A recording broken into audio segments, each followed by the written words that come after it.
Welcome to வைரக்ஷன் channel. எங்க videos உங்களுக்கு பிடிச்சிருந்தா லைக் பண்ணுங்க, ஷேர் பண்ணுங்க, கமெண்ட் பண்ணுங்க, மறக்காம சப்ஸ்கிரைப் பண்ணுங்க. இப்ப என்ன வீடியோ பார்க்க போறோம்னா, குபேரா அந்த படத்தோட கிளிம்ஸ் விட்டுருக்காங்க. அதான் பார்க்க போறோம். பார்க்கலாமா?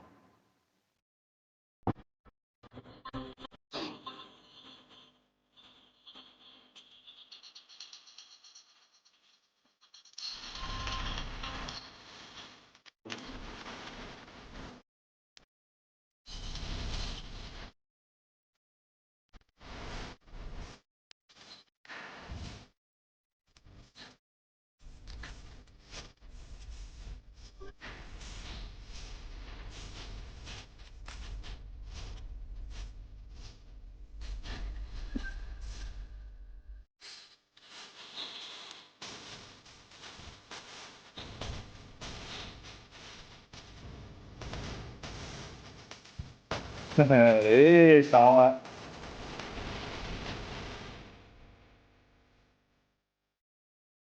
சூப்பர் நல்லா இருந்துச்சு. ஆனா இது அவர் ரொம்ப அதாவது இதா இருக்காரு. இப்ப பிச்சைக்காரன் மாரி தான் காட்டுறாங்க. அது இந்த நாய தூக்கிட்டு அது சிரிக்கும்போது அது அது பயங்கரமா இருந்துச்சு. அது ஏன்னு தெரியல. அந்த ஒரு சிரிப்பிலேயே அவரோட ஆக்டிங் அப்படி தெரியுது.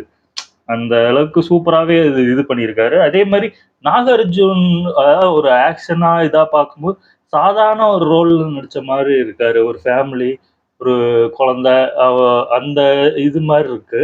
ஆனா இது யாரோட காசு? என்ன என்ன காசுன்னு தெரியல. அது ஏதோ பயங்கர இதா இருக்கும்னு நெனைக்கிறேன். அதே மாரி ராஷ்மிகாவும் ரொம்ப எதார்த்தமா இருக்காங்க. ரொம்ப கிரின்ச்சா நடிக்காம இருந்தா சரி. எனக்கு தெரிஞ்சு இது பயங்கர எதார்த்தமான ஒரு படமா இருக்கும்னு நெனைக்கிறேன். நான் என்ன நெனச்சேன்னா, இது தெலுங்கு டைரக்டரு.